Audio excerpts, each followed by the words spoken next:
Today on the show, I've got Mr. Josh Boettcher. Now, I am so pumped to have this guy in because, look, if you don't know JB, not only is the man a living legend, a drift king, runs his own show called Built Wyld, but JB was pretty integral in my development over the years as well. So there's a few stories to share here. Josh, welcome. Thanks, mate. Happy to be here. Mate, it's bloody good. And I think the worst part is you've been here for an hour and a half already and we haven't stopped talking. And we thought, bloody hell, we better start recording. Supposed to record it, aren't we? Yeah, you got to push go at some point. But we've just been here talking smack for so long because, well, that's kind of what we always did, isn't it? That's it. We would sit and talk and come up with dumb ideas and then go, we should do that. Generally do them, yeah. Yeah, and generally do them. That was part of what I always enjoyed about working with you, mate, is... those dumb ideas kept coming to fruition. Yep. So Made some stuff work. That's good. Made more than a few things work. Josh, I don't even know where to start. I think that with you, because, I mean, mate, you now work for yourself. You've got a company called Built Wyld. Why don't you just start by telling people about what Built Wyld does? Yeah, appreciate that. I guess as a main function, I guess maybe we take it back a little bit. We'll go, I was selling cars for a very long time for the family business. And towards the last sort of, say, 5 or 6 years, focused on the four-wheel drive side of it with the BT50s. So I was selling Mazdas, brand new Mazdas, and found that I was the guy that people would come to actually fit them out and take a bit more time and a bit more care and making sure the build was exactly the way they wanted. And noticing that others weren't really, either new car dealers or others weren't really taking as much time or as interested in that side of things. So sort of realised that there's an opportunity to do that myself and offer it to more than just the Mazda brand and offer it to largely new cars. And also part of the business will be to supply the cars as well. So, almost like a broker where I supply the vehicle, the accessories, make it just one very easy transaction. And that's the whole thing about Built Wyld, is making it simple. We've got some core things we do with suspension, wheels, tyres, and flares, bull bars. Like the list goes on, as anyone in the full drive world will know. But we're there to, I guess, make it as easy as we can for people to build their cars, but also get the result they want, and be very accurate with little features and touches on the car to make it just the way they want. The funny thing is you've built a few cars in your lifetime. Yep. And that's a big part about how our lives cross. Do a lot of your four-wheel drive customers know that you're a gangster behind the wheel as well? They generally find out. I'm probably not a guy who says, hey, just 5 minutes into a conversation, I'm really good at drifting. That's not really me, but kind of a big deal. But it's sort of slightly convenient working out of the family race shop at the moment. The race cars are in front of where I sit, so if people are coming in, they'll see them. But it's they generally find out not long after we've done business. But I think it helps with people that do know that there's that attention to detail and experience in putting something together that's full men function. So correct, because you have a knack for building pretty wild cars, then flogging the living guts out of them, and them continuing to perform. And that's that's not a bad thing to know how to do when you go into building four-wheel drives. It's I think one of the keys I've found is listening to people who know what they're doing, and taking the time to get things right rather than just getting out there and having a go, but just making sure you talk to people who know what they're doing. And it's always worked out. Does the S15 still sit in the shop? Yeah. There's two very beautiful cars. I talk about making cars that work really well, but at the moment they need their engines back in. But there's two very nicely put together cars sitting next to each other. I've got the S15 and the Cell 80. Both of them have engines which they're coming together. There's no problem getting them together. It's just that I'm focusing on the business at the moment, and I've said to both the separate engine builders on the two different motors, when they're ready, they're ready. So we'll get back into it as soon as possible. Hopefully by the end of the year we'll have one or maybe two running again and get back out there. But have a little break while we build this business and get it going. Because your S15 in its final form ended up with a pretty serious crate motor in it, didn't it? Yeah. So a S or SPC, I say, but a small block Chev race motor. That's a pretty cool story, Mate, that is a cool story. Yeah, that's probably have to be one of the biggest. Aside from my amazing family, that will be one of the biggest things we've achieved. Me and my little team. You want to go into that? I would love to You go want into to- that. you were there. I want to start right at the top, You were and then there, I want to yeah. go back. Yeah. So that thing, yeah. So we were going. We've been performing well. We went to. It was just after competing in Melbourne at Formula Drift Asia in the Melbourne event, taking on Frederick Arsbo. That was pretty cool. Actually beating him. Got third place there. And then, we decided to go a little bit further with the car and put a tube front on the SR. It's a SR, 500 horsepower SR. It was going, it was a good car. And we did that. When it came back from there was an issue with the engine. We broke a main cap, and we had around about 3 to 4 weeks until the car was going on a container into Malaysia to compete in the next round of the series. And realised that by the time that was put together and built, all the parts arrived for it, we probably wouldn't make it. So it had been in the back of my head, hoping, planning in the future, not really in the near future, to put a V8 in it. One of the Speedway ones that we had. A family is a Speedway racing family from a very long time, but they, obviously have some spare motors around, and luckily at the time there was one there, and my grandfather was very kind to allow us to put that one in. With about 2 weeks to go until it was going into the container, we went, right, let's do this. We got a fabricator on board, and we would spend, this was when I didn't have kids and a very, very understanding wife. She's still understanding, but at the time, it was crazy. So it was 2 weeks and a bit of work full time, finish at 6 o'clock, go there and be there till maybe 3 a.m. Go back to work at 8 a.m. That was me and 2 or 3 other guys, had a fabricator on it full time.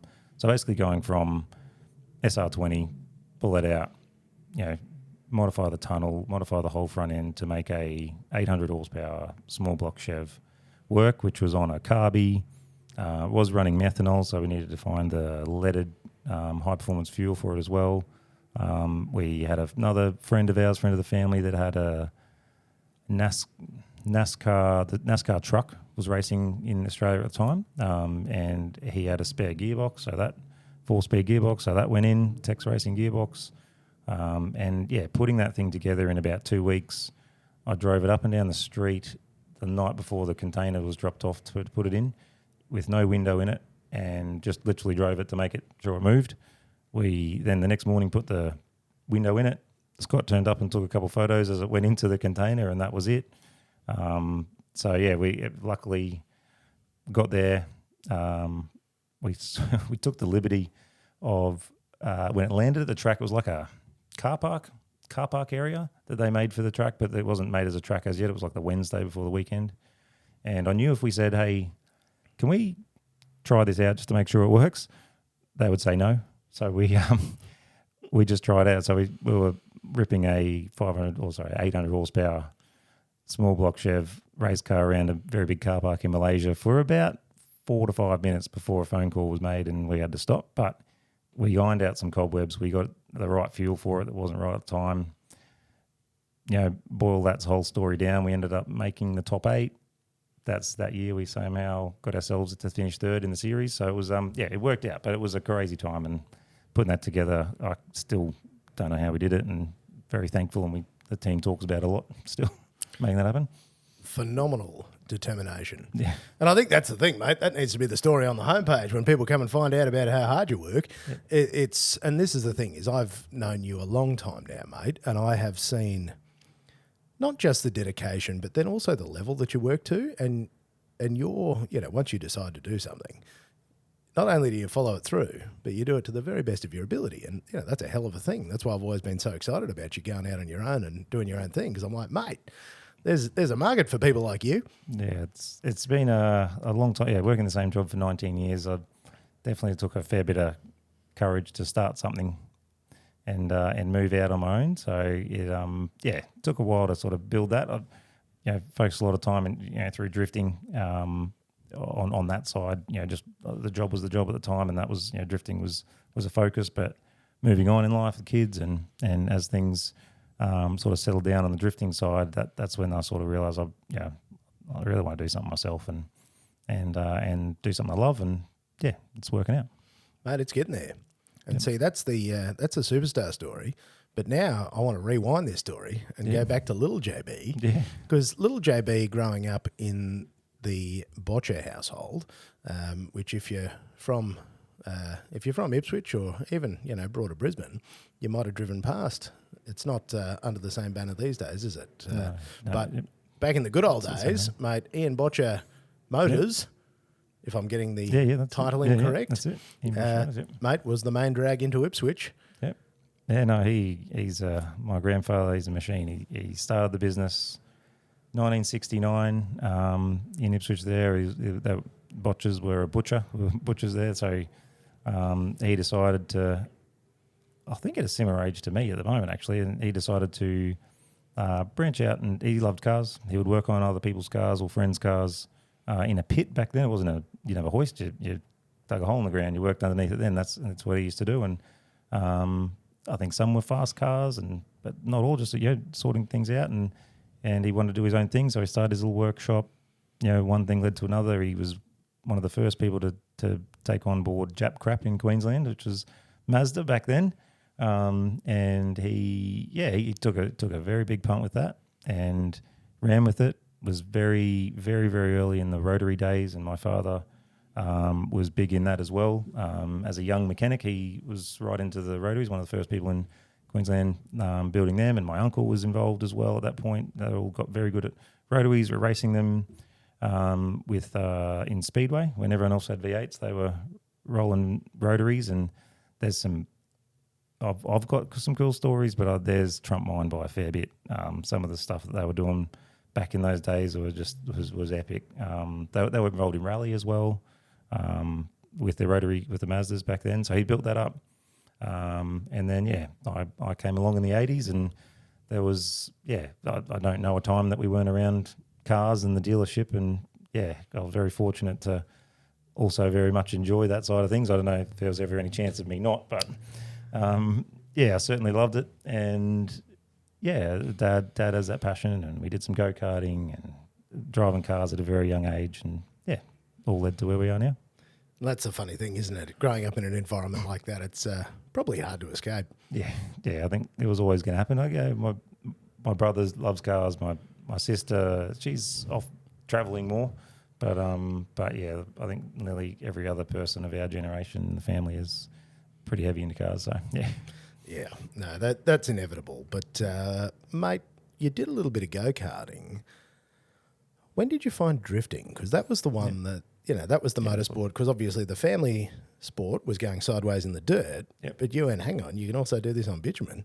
Yeah, that was, when was that? So, it was dirt go-karting as well, which was fun back through sort of my late teens. So I was about 19, I think, when I found, probably 17, 18, I started watching, would you believe, VHS videos of option videos back then. So very basic cars drifting in Japan. And I had a Series 2 RX-7, which isn't much of a drift car, but ended up selling that to get a Series 4 RX-7. And around then I really want to do some drifting. I don't know if that's before Facebook days, back in like 03, 04, but it was forums. Somehow we found out how these events were on without Facebook. And I would go to every event ever. So Archerfield back then was starting to fire up. Obviously Queensland Raceway, I'd go to all their morning sessions. I'd do everything I could in this RX-7. And that was, it was 19, so what's that, 04, 03, 04 sort of thing started up. And that a very hard car to drift. And I think that's what helped is the Series 4 RX-7 with the turbo that wasn't hugely powerful, twitchy car. It was a steep learning curve, and got into that. And there was a point when I sort of thought, I want to do, real, straight ahead racing, go-karting, that sort of stuff, or drifting. I like them both. And I thought, you know what, drifting's fun. It's new. I really think I can make something of this. And went hard at it, really hard at it for a very long time, for a good, say, 4 years in that car. doing a huge amount of events. And then, from there got some opportunities with somewhere between nagging or pestering or that sort of thing of a couple of sponsors that ended up letting me drive. Gary from Takagi, a lot of the drifting community remember him. He's passed away, but it's very sad. But he was awesome, just a fantastic person. Couldn't do enough for anyone. I obviously was in his ear enough to let him drive his car in 2009 in the Toyota Sora. And when I went from the tricky RX-7 to the Sora, the results improved substantially. It sort of took off from there. So I was very thankful to Gary for giving me that opportunity back then. What did your family think about sideways drifting on bitumen? I think they were always supportive. Like, obviously it wasn't Speedway, but I think that was part of the decision to go that way as well myself. Is I always liked Speedway, still do.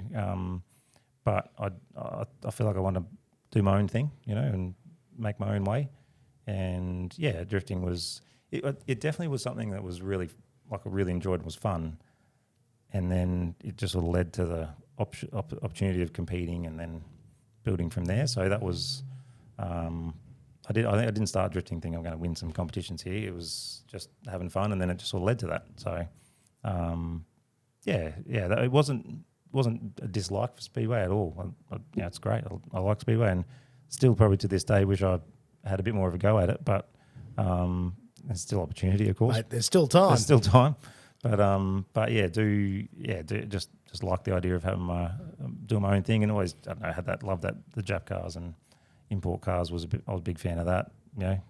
Maybe that's a family thing as well when we start with Mazdas. Absolutely. And all the rest of the Japanese cars. And that is because when did your grandfather start selling Japanese cars? Because I think it's hard for people to recall, because post World War II, globally, people were pretty upset with the Japanese. Yep. And so driving or riding Japanese bikes or cars, where that, because Aussies back then would call it Jap crap, and it was not, it was very frowned upon. Yeah, definitely. And that was, like, you want to throw another one in there is the Boettcher name is German.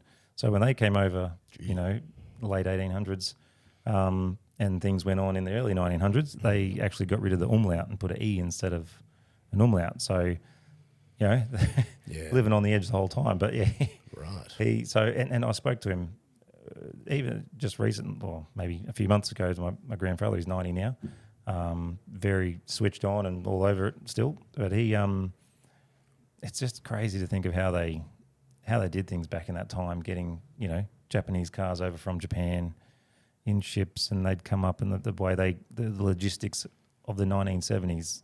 So there's no Google Translate. There's no Google Translate. There's obviously a company that is the importer, so you're sort of speaking to them, but there's no emails. It's all phone calls. It's sort of impressive how they just made things happen back then, and it was taking big risks Huge. Back then. So. And you sort of think, it's not that much money because it doesn't, inflation, blah, blah. But it was sort of crazy to think they'd buy cars that were coming on a ship. Ships weren't super long term by then. It would carry cars, it was pretty early days. So, I sort of look at that and think that was some like big stuff to do to kick off that, to take that on, and then do it. Obviously, he always had a very strong customer focus. And took that on with all guns blazing and just made it work. So we got right into it when this motor that didn't even exist. So they started working out how that worked, and were able to rebuild it themselves. And when performed well, very very well in racing, Australia wide with that motor that there was no one else had. So it was it's very impressive to see what the family did back in the day. So. Yeah, it's a hell of a thing, isn't it, mate? Yeah. It is a hell of a thing. Yeah, they did. They did plenty of cool stuff. Like they had one of the coolest things is they were running a 20B Speedway car, so the 3-rotor, methanol flames coming out of it for miles. Super cool, competing, doing well. They ended up moving to a supercharged. Everyone goes turbo, but a supercharged 13B. They also had a supercharged 13B in their tow car, in their tow truck, like. That's just the coolest thing. I only learned that probably You're like, 4 or 5 years ago. Granddad's a gangster. Yeah, they were towing a 13B supercharged race car. Where the I think hell it is was that car the 20B. I have no idea, Mate, But that'll be in a paddock It was somewhere. a Mazda, like light truck setup, but had a 13B supercharged thing running in that. And Well, if anyone's seen one of those in a back paddock, that's like, man, that's the coolest. So yeah, that, like I said, they did some really cool stuff back then. Wow. When others just weren't, like really stepping out from the norm, and it worked very well. because the rotaries were obviously a wild thing to be coming in at that time as well, Yeah. and early turbocharging and Yeah. They were there very early and making the power. Like obviously small motor, so it's lighter, and they were able to make power. And there was rules changing all the time back then to make them not too far ahead and things like that. It moved towards V8 technology and that sort of stuff coming where they moved to V8s obviously, but they for a long time there. There was people that weren't that happy about the rotary rolling around and getting in front of the big Aussie V8s and things like that. So same story of the GTR, isn't it? it's very similar and similar time frame too. And he took on Nissan around that time as well, early 90s. So as part of the dealership as well. So yeah, he's definitely one to buck the norm. It hasn't always worked. Like you sort of go, Mazda worked really well for him and Nissan worked great and a few others, but he had a hand in Lada, Nevers or whatever they were. And we do Samsung, sorry, it's not Samsung, SsangYong. Yeah. And a few others that weren't exactly successful, but that's You had a go. You got to have a go. That's how you do it. That's You how don't get the works. glory story That's without going for it, and there's always So that's why I think he was always encouraged to have a go at these ones. Yeah. And I think now, he'd probably, as much as I find it hard myself, he'd probably have a crack more at the Chinese stuff as well. Yeah, of course because he it's would. probably in a similar. well, he looks at the point. opportunity, not the Yeah. because if it's been done, it's too late. Yeah. But if it's Yeah. if So it's early days, that's the time to go. That's where he'd be looking. But he's definitely an inspiration for the whole family. The way he's sort of taken chances, but then just worked hard to make it work as well. Yeah. So, Well, it doesn't happen any other way, does it? that's it. With any of this stuff. Because in the story, we're up to about 2009 then when you hopped into the Sora. Yep. Because you and I sort of got to know each other closer to 2010. Yep. And that was when you were rocking up to Stadium Drift in, if I remember correctly, your brother's S15 road car. Yep. And then competing in competition in your brother's road car. Yeah, that was very nice of him at the time. So the deal with Gary was going really well, and we just decided to go different ways. So I went to the S15s. I convinced my brother to let me borrow his car, and was working on how to make in the shop at the family dealership, was working on how to make the car have more lock. And the first couple of events in that car, it didn't have quite enough steering lock and had binding issues, and it wasn't great. But we got that handle on that pretty quickly, and we did very well that year. Actually, we won that championship. So Because this is also before, and this is hard again to explain to people in the year 2023, this is before you could just jump on and buy a Wisefab kit. yeah, it didn't exist. No. Nah.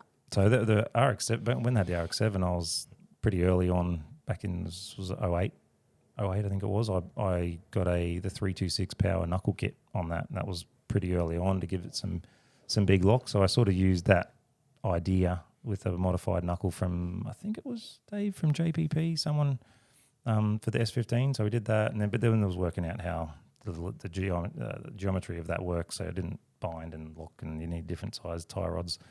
There's nothing off the shelf really at that point. So we're making that work. And I remember, even doing things that you don't think of these days, but I would try and create a situation where it wouldn't let me go to as much lock for lower tracks. So I'd have an adjustable stopper there, so I'd have less lock on lower speed tracks, because when you wound on too much lock, you'd lose speed. So I was like, make sure I didn't use all the lock with my car setup and gain more speed. So, angle and show is, cool, but, speed is important back then, especially back then. It wasn't as angly as it is now. No. Drifting, it was, definitely about speed and staying close to someone or gapping someone. So that was, we made that work. To sort of make that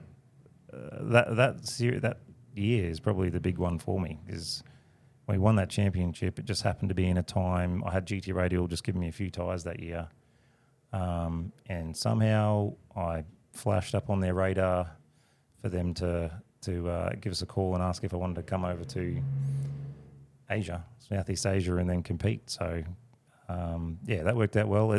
And just before that, I had decided to buy Christian, definitely OG drifting people, Christian Pickering's S15 back in. So that was end of 2010.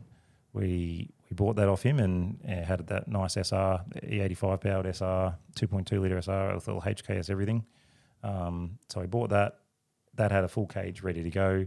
Not long after getting that sort of started setting that up, GT Radial called up and said, "Did you want to come over? You have to have a car that's got an FIA cage." Fortunately, we did, and obviously you just say yes and work out the rest later. And we had a great time. Because what was that first international event? That was Singapore. That was full on. So that's probably one of the standout single events for me. Just the fact that it was Formula Drift Asia. So it wasn't the US series, but it was the Asian version of that, and not Japan. Now it's FD Japan, but then it was Southeast Asia. So it was running between Malaysia, Thailand, Indonesia, and Singapore as well. But we rolled up in Singapore at the Singapore F1 track, like little guy having some fun in Australia, then rolls into, literally we're parking in the F1 garage and doing so that's a street circuit, but the main straight is a F1 pit straight. So we were competing on that first section of the track. That's a story too. So we rolled up in our car. We had to drag some E85 over there. They didn't really do that much over there. So we got that happening. We did limited practice, as with a lot of big drifting events. There's not always a lot of practice. We did all the practice was in dry, and then literally halfway through qualifying, I hadn't got my qualifying lap yet. It just started pouring down rain. So had to pull out that somehow. I can't remember exactly where I qualified. I think it was like 8th or something, but I don't think my heart's beat that hard for like nervousness ever. Like, it's ridiculous. You're thinking, I've come all this way, they've spent all this money on me. I can't. And at that point, if you, in Formula Drift Asia, or Formula Drift, if you got a 0 or 2 zeros in your qualifying, that didn't matter if there was not, say there's a 32 car field. If you got 2-0, even if you only had, and you had to pull, you generally have to qualify in top 32, even if there was only 30 cars, it didn't matter. If you got 2 zeros, you're out. Didn't matter. So if you got 2 zeros, you could, there could be 10 other people got 2 zeros. You're all not competing. So all of a sudden it rains. Track that I'm not very used to. Done 10, maybe 5 to 10 laps on it, and we, like I said, made it work. And I think we finished top 8 in that event as well. So that was full on. And like the support over there, the Aussie guy was not common. I think Mad Mike had been there in that competition the year before. But you sort of stand out a bit compared to all the others over there. So that was amazing to get that sort of support, and people everywhere signing. All of a sudden I'm signing stuff. I wasn't really signing stuff in Australia. So it was cool, very cool. Because again, this is before YouTube traveling circuses and people going to every continent every other week, and like this just didn't happen. No, it's again trying to remember the world in 2010, 2011, where this was actually more complex. This was like shipping cars in the 60s and 70s. This was complex to orchestrate. Yeah, very much. And there was sending the car months before, not seeing it for a long time, and then hoping and everything was fine. All the times timing was just in time, and there was always a little bit of, they're going to let it out the container in time for us, and all that sort of stuff happening. So we were getting taken around in vans, like in the back of a van. There was a bunch of us just in the back of a van in Singapore, getting dropped off to different places to get the car ready and things like that. That was cool. But that was the other thing about those events, was just a culture that I never would have. I would, if I was going on a holiday overseas, I'd be going to somewhere tropical, the snow, America, Europe, something like that. I wouldn't have chosen to go there, and it was awesome to sort of see that sort of place. And experience that sort of culture. Because at the other side, look, one, it's an awesome experience to go and be able to race a car somewhere else. Of course, that's unbelievable. But then you've got, they think you're pretty special. And the GT Radial guys and all that sort of stuff would take you out to all the different nicest restaurants and they'd pay the bill. I remember, definitely sticks in my head. I was like, I'm not sure. They said, what are you going to eat? No, the steak or the whatever else it might be, Asian dish of some sort. And he said, we'll just get you both. So that sort of stuff was just like blew my mind. So, I there's very fond memories of having opportunities. And I realised at the time, probably, I was stuck in trying to get a good result for the event. But I remember thinking to myself, you remember this is pretty wild, getting plane tickets paid for and just enjoying yourself overseas, doing things that you love. Not very many people get to do that. So, yeah. And I'm trying to remember the year, and I think it might have been 2011 or thereabouts when I had the opportunity to come with you that first time, and that was in the Modification Square in the car park. There. Remember the bricks? Yeah. That was wild. Yeah, that was wild. So the surface was I think it was 11. Yeah. Yeah, it was not ideal. Yeah. That was in the dead center of the town, next to the town, it was the town hall. And for some reason they decided drifting on a literally paved surface was a good idea. One of the cars was a little bit inside off track a bit, and one of the pavers was up. His whole inside front tyre while drifting the whole suspension just got pulled out because it hit a paver that was up. They had to fix up the paving and all sort of stuff after that. So, but it was wild. So I think the car went over to compete in the first round in 2011, and then it came back, my car, and then they called up and said, let's do the next 2 rounds. We'll get the cars. We'll sort your car. So I think the next round was Indonesia, and we drove a Safiro, 2J Safiro, which was pretty cool. That worked out well. Again, and just seeing how workshops and things over there work is just, it's sort of like it's very, like at that point in Indonesia, the guys that were doing it was very sort of backyard, but at the same time it was weirdly professional as well. Like there was lots of little workers. They had their program on how long CV shafts were going to last, and we didn't know that was going on over in Indonesia and things like that. So, they obviously the seat was a bit far forward for me, and too small. They got a new seat. They sorted that all out, and we competed well there. And then it was the last round. They got a Supra, which sounds great, but it was a literally cut in half car that was put back together. JZ80 Supra, A80 Supra, and it was a 1UZ motor, which not turboed, quite standard, and it had a NOS bottle on it. That was it. So it had about 300 horsepower, something like that. And that was a battle. That was a big battle. So we didn't get a great result there because we just got gapped by too far. We tried our best and did a really big dive on the guy who we were chasing that had about 800 horsepower or something like that, and his 2J 180 I think it was, but it just wasn't enough on that day. But it was that was a wild experience as well. Because that trip specifically, and I have just insane memories of that, going over there. Because in particular, we flew over and we went to the workshop to go and pick up the car and meet the guys. Yep. And one of my first introductions, because, this isn't in fancy part of Malaysia, this is out in working part of Malaysia. And I remember going into the bathroom and looking around for the toilet paper and just seeing a hose on the ground and going, no TP here, hose on the ground. Yeah. And it was like little culture shock things again.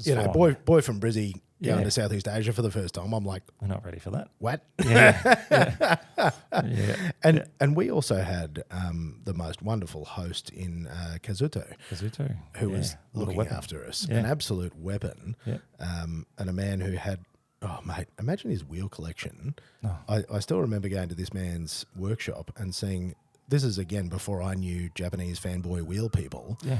Kazuto had more Japanese fanboy wheels than I've ever seen in one place at one time. And wasn't there a bit he wouldn't show us? Yeah, correct. Like all the secret stuff. It's like, I can't show you that. Yeah, no. That's too special. Too special. So, very early day TEs and works and little A86 type size things, all that sort of stuff that was, you can't find. No. He had piles of them. Unobtainium, and yet he's just Piles like of them. floor to ceiling, wall to wall, racked. Yeah. I've never seen more wheels in one place at one time that were all ridiculous. Yep. No, he was just a super cool dude. And just the coolest guy. Couldn't help more. And that was the phenomenal experience there. And I can't remember how or why, but we went a long way out of town. We were 2 or 3 hours out of town, staying at a very modest accommodation facility where I do recall things growing in the bathroom on the walls. I have vivid memories of that. And then also being taken to dinner at a place that you'd sort of drive past and lock the doors, that sort of had tarps and mismatched chairs and like the whole thing was weird. And like the kitchen was out the front. There was like a few benches and like the whole thing just looked like a shambles. But the food was good.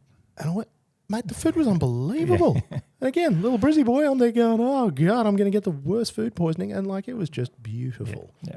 Beautiful people, Satay beautiful House? food. No, Satay House was a bit later. Yeah. That was another one. That was good. But all these, and again, they just took you under your wing and they're like, no, we got you. And they just took us to all the places and all the local haunts. And it was that side of it in particular. That was cool. That they were just so kind. Yeah, they did. And to us. Yeah, they I don't know. I feel if someone came over here, I wouldn't know how to give them that sort of a not like that. That sort of a cool experience of of everything. But they just knew exactly all the local stuff that was great, like good food or interesting places, and they'd make sure you always had something to do. Obviously, it was a pretty whirlwind trip. We were there, and just in time to do the competing and going home sort of thing. But yeah, the nights and that sort of stuff, like for dinner or breakfast and that sort of stuff, like it was just cool. They made sure you looked after 100%. And chili crab. Yeah. See, it's all the meals that I remember. It is. It's the meals. But yeah, chili crab. All the hotels are cool. Hotels with different things going on. But it was cool. Just in getting involved in a whole new culture and again, stuff you just never would have gone and done. Like doing motorsport, I still remember we'd be looking at each other and we're just going, I can't believe we're doing this. Like it's just madness. Jump on plane. Because, one minute you're driving your brother's S15 and, we're down at Stadium Drift doing Parklands. Yeah. And like next minute we're overseas. And like that, the thing is, we're rubbing shoulders with people we just see on the TV, on the internet or on videos, like Daigo Saito was tearing us a new one back then. That's he made life hard. But Arito, like Max Arito, the guy that I watched compete in his super and all those like really cool back in the day JDM videos. And I think we had a run on with the Supra, and he's got his cowboy hat on, like Japanese crazy suit on, and his cowboy hat, little fire on his cowboy hat.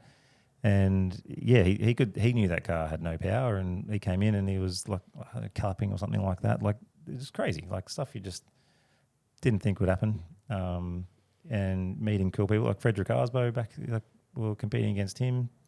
And I don't know, it was Ken Gucci, who else? Dayo Shahara, all those sort of guys you just sort of saw on the internet, on YouTube or whatever it might have been at the time, and you just didn't think that would be you beside them one time, but there we were. And then, having fun. Boom, out there, doing it, going. And that was also, and this was, again, wholly and solely thanks to you, I had my chance to have a first feature in Hot Fours. Sorry, it wasn't Hot Fours. I get myself in trouble here. Fast Fours and Rotaries. Yep. And it was only because of that trip, because I pitched that to the editor at the time and said, look, can I do this? I want to provide. I want to put a thing in. I want to do an article. And we got you. I think we ended up with 6 pages. Yeah, it was a full... In Fast Fours and Rotaries on JB's adventure overseas. It was a wild time. It was a wild time. I've still got that mag kicking around somewhere. So, wild time. But then, mate, you came back and you obviously here in Australia and then taking the whole program very seriously as well. Yep. And we're sort of around ADGP time as well, aren't we? Where the whole national series sort of came together under Andrew Hawkins' watch. Yeah, it was a funny time for me because there was an ADG, so there was it Drift Australia? Yeah, Drift Australia back in the day, and then I think 2009 was the last year of that. 2010 was Stadium Drift was the biggest thing at the time. or 2009. It wasn't what I would call an Australian championship, but it was sort of one of the bigger things going at the time. And then was it 2011 did they start ADGP? Because I was doing the overseas stuff and my car would be gone, I wasn't sort of right there early on in the ADGP stuff because I was sort of over there, and that's what led me to end up getting another car. So I got a second car, the Salady, to still be able to compete overseas or here while the other car was overseas. And that worked out. So we did the Stadium Drift Series, but we didn't get into ADGP that much until 13 or 14. I think it was 13, maybe 14, something like that, when the FD Asia thing was dying down. So it was just a bit logistically too much to do both at the same time. And I think also from the sponsorship point of view, they were pouring the money into the FD Asia side. So we were just doing the local events and then the Asia stuff. But that was a big time. Obviously, there was sort of this lull in drifting there in 2009 and 10 competitively. And then ADGP came up and had a good run at it for a while. So, yeah. Yeah, because it was a hell of a time for drifting because, there was nothing and then there was just backyard stuff and then all of a sudden there's... It was all happening. And the boys, Andrew Hawkins and Brett Wilkinson, did amazing stuff with that. Yeah, ridiculous. And series to make that. Bringing Formula Drift to Australia for the first time. That was them too, yeah. Yep. Absolutely, and that opportunity for you to battle and beat Frederick Asbo. Yeah, on home soil. Here in Australia. My wife got to be there and... family, that sort of stuff, to see that was just super cool. That was wild because that's still one of the coolest events. Yeah, we actually dragged 2 cars down there because of the connection with GT Radial, and we had the second car. They rented the other car off us, the second car off us, and we, it was a young fella. He was like 17, I think, at the time, and lo and behold, we ended up battling each other in the top 8. That was scary. I wasn't going to get my good car, be in my good car, and get beaten by the new guy from overseas having a go at my old car. It was a close battle. I think it was only just a win. He did really well in that car. So, so that was wild. I had, I don't know how many mates and friends helped me at that time because we had, 2 cars, 2 trailers from Brisbane to Melbourne. A wheel fell off one of the trailers when we were about 3 hours out. That was interesting. We went past we drove along. There's some noise behind us, and then a wheel goes past the car, and then we worked out it's ours. So that was interesting, but we made it, and that crazy experience. That and the ADGP guys were the orchestrators behind all that. So that was a cool time. And that was obviously where you hit the podium as well, and you finally got that carbon fibre trophy. That was big. There's a glorious photo of you, big smile, arms, eyes to the sky, just. The happiest man in the universe at that moment in time. Yeah, I was very keen on the carbon fibre trophy. I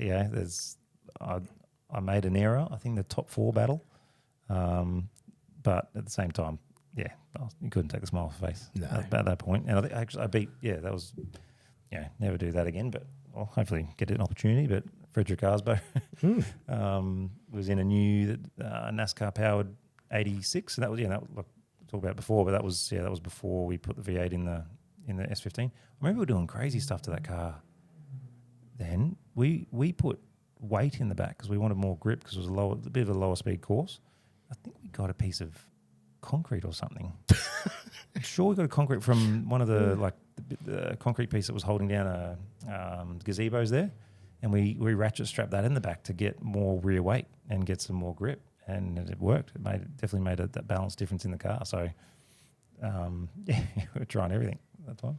Mate, the things you do, how good's backyard motorsport? Yeah, you just, like I said, make it work. Just got to make it work. So, I always tried to have the best prepared car possible, but in the end, you just got to get out there and do whatever it takes. Absolutely. And memories of those times and trailering cars around Australia and overnight drives to Sydney, and where, I remember so many drives through the night, you and me, and we're like just alternating drivers and just punching through from Brisbane to Sydney. Brisbane to Sydney, we've done a lot of miles there. A lot of miles. For just people racing cars. Yeah. And just racing cars. And it was just the mates. It was just the boys. You're all just in the car. You're there. It's common. Yeah. And one hotel room and 7 people in it. And whatever was the best way to...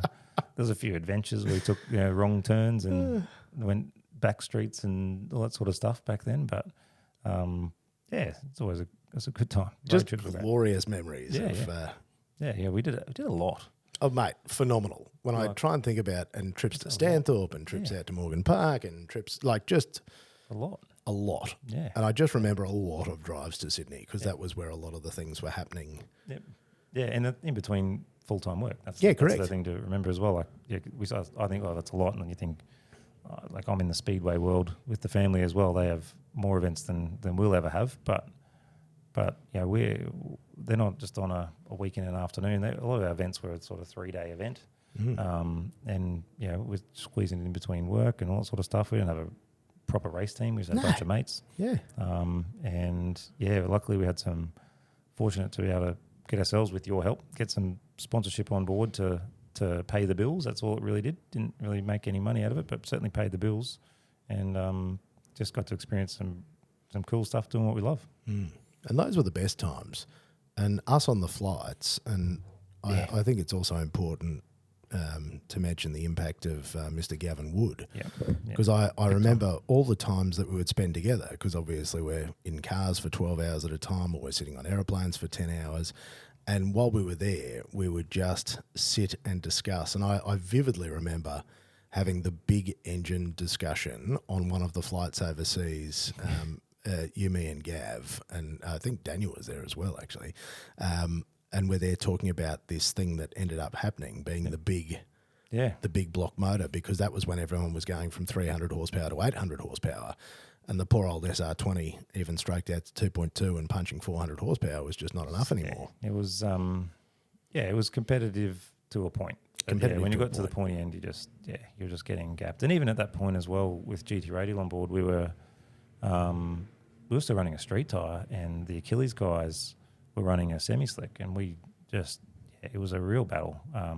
Speed-wise, at that point, we got some. Looking back, it's impressive. We got some reasonable results back then, because that Achilles tyre as a semi-slick was probably the quickest thing out there, and we were in a street tyre trying to have a go against it. So it was it was an interesting time, and I knew that obviously people like Daigo Saito with 900 horsepower, and at that point most people had 500 horsepower in that sort of higher end competition in either Australia or Asia there, some 600, but then he rolls in with 900, and he didn't lose an event for like a couple of years. So obviously that's driver skill as well, but the car certainly makes it easier to pull away from people. But he definitely was part of the reason to go, well, let's have a good crack at a big motor, and that I often think if I just had that motor a couple of years earlier, would have been able to really take him on. But once we got there, that thing changed big time, that car, and we got some really good results. And because in particular, look, with Gav, because he was an enormous help to you in those early years as well, and then continued on these adventures, and he would come on all these things too. He was just so experienced, and he. In the early 90s, he was like, came second or first or something in like the Nissan mechanic worldwide competition. Like he was a bit of a king in that sort of world. So he certainly knew everything about the SR and what needed to happen with that. And they would just let me take one person, and I wish I could take everyone, but I would always choose Gav, just knowing that whatever went on, he'd have a way to get around it. And he built the motor, he put all that sort of stuff together. Daniel was my right-hand man, still is. And I really wished he could have been there more, but just Gav with that knowledge of if it really hit the fan when we were, mid-comp, he would have a way around it and know a bit more. And time and time again that came into play. So but even when we went to the big motor, I still took him with me, which, the V8 wasn't his forte, but he's still just that, old school guy that will just sort something out. And one of the worst things that happened was after that first event with the V8 in Malaysia, where we did okay, it got left. It was supposed to be inside, but it was outside, and we have the air cleaner in the bonnet that was left outside for 3 months, 4 months in Malaysia, and it sort of rains a bit over there. So filled the motor up with water, and we got there in Thailand to compete. Once it got moved over there to compete, and we were going for hoping to get third in the championship or even more. and rolled up and sort of had witness marks of water in that air cleaner. And we worked out that all the they're called cylinders were full of water. So massive drama. I thought it was over at the time. I was pretty devastated. And Gav just went to work. And there's a bunch of guys, like a couple of Australian guys. Rob White was over there competing as well, and I think Tom, I think was competing as well in his JZX. With Keith Adams bringing him over, and a couple of those team members helped out as well. But I thought it was over. But they plugs out, pulled the motor, not pulled the motor apart, but basically opened everything up and let it all out. Sprayed oil everywhere. Turned it over carefully for a while and just got it to fire. And it wasn't perfect, but we ended up, I think, top 8, top 16, somewhere there in that competition, which was enough to hang on to third place in that series. So that was Daigo Saito number 1, Frederick Arsbo 2, and we got 3. So that was, again, stuff you never thought would happen. And we just somehow dragged ourselves through to keep. So that's a pretty important. That's an impressive list at the top there. Yeah. To be up there with those guys, there was results that were fortunate at that point as well. I wish I was a bit more. Got it. Hit that last round. We got top 16. It would be nice to sort of finish a bit stronger than that. But there was a few lucky things went my way where people got knocked out at the same time as me. But it was a very proud moment to bring third. I think the first year we came out, we got Rookie of the Year, but then that year we got the top 3, which was so it made it. I felt like I was giving something back to GT Radial that had put a lot of time and money into me competing over there. So it was very cool. Absolutely. Well, mate, you were their poster boy. You were on the posters. White boy over in the middle of Asia, tall, blonde, sort of stood out a bit, but it was a good time. It was a good time, and I just thought it was important to reflect on Gav and the effort that he put in, because he's no longer with us either. And he, and Gavin Wood Auto Tech, for people that were in the game back when, he was responsible for big power, beautiful cars, RBs, hammering GTRs. Yeah. There's a lot of people in and around the scene that would know Gavin Wood and Gavin Wood Auto Tech, and that man was instrumental in supporting and being part of everything that was done. And that SR, once we got it, he refreshed it not long after, and it was only it would have been like 8 years of a 500 horsepower at the tyres E85 2.2 SR of I wasn't driving it constantly every day, but that was the thing, was getting hammered for. Must have been, was it 2011 we got it? So 2012 we did a refresh. 2008. So it was a good 8 years, 7 or 8 years of that thing getting absolutely hammered before there was even one issue. It was just a rocker that we had a problem with. Fix that up, off you go in again. So to build a motor like that traditionally doesn't last very long, that thing was bulletproof. And that I'd always just leave it in his hands. What do we need to do here? What's the best move? What's the best part to fix this problem or to sort this out? And there'd be things that I would sometimes put on the car that I just had to get in a short period of time. We'd have problems. If I did something that Gavin suggested or did, we didn't have problems. So he was a big reason why we did well as well. Absolutely. Yeah. And it was such a good brains trust. And then Dan as well, having him, again, another bloke that would just look at something and go, no worries, figure it out. And he'd sort it out. Still does, Dan. He's a machine. But he, for the longest time, so he was, when I just had the Supra, the Sora with Gary, it was just towards the end of that. And then when I got the S15, that's when we sort of met, and he was doing the wheel alignments and tyre changing at the family dealership. And that's when we got to know each other, and that was 2010, 2010, and he's still the main man in the team now, so which is incredible. Through all the race cars and all the years, and now he works with your business. And he's been doing a lot of fitting for me, part of Built Wyld as well. So we've always had similar interests. We know what each other's thinking all the time now as well, even with the business and that sort of stuff. So he knows the level of things that I like and makes sure they're right. He's been a really great mate for that period of time. So we'll keep mucking around Keep doing silly things. Yep. Building cars. Yep. That's it. Yep. One way or another. Because the wonderful humans are just such a good part of that Yeah. whole experience. Like the people just make it. And look, to Gav was great, Gary was great, but yeah, Daniel. To be honest, the amount of man hours that guy's put in is hard to fathom. To be honest, It is hard to fathom. He has lived at that shop working on that car. Yep. And Yep. whatever it takes, whenever, Yep. no problems. And it's always just he's just happy to help. So can't thank him enough for hours he's put in on the race team and that sort of stuff. It's just crazy. Yeah. Absolutely. And I still remember him, meeting his heroes when he was it Matt Powell, if I remember the names correctly, when he did that one. Yeah. That was something down in Sydney. I don't even remember the event. I can't even remember. You can't. They all blur into one. Yep. But just the joy. Yeah. As he'd come and meet all these international drivers. Oh, he loved it. He was just, he loved the drift scene, that sort of thing. Obviously, that's why he was doing it just as much as we did. So he was at Nakamura. Yeah, he's a big Nakamura fan, as we all are. But he would have been World Time Attack, actually. Yeah, World Time Attack. International Drift Challenge. Done a lot of that. Yep, a lot of that. So, yeah. So many of them.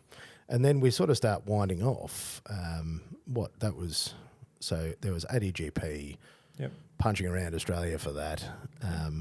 But we're also sort of lining up here with where, families and that's it. things. The mid teens was sort of once ADGP sort of found the end of its time, because running a national drifting series, I couldn't envy that. No, as a commercial enterprise. No, that was So I think it was so my first boy Oliver, he came along in 2013, and that changed things a little bit, obviously.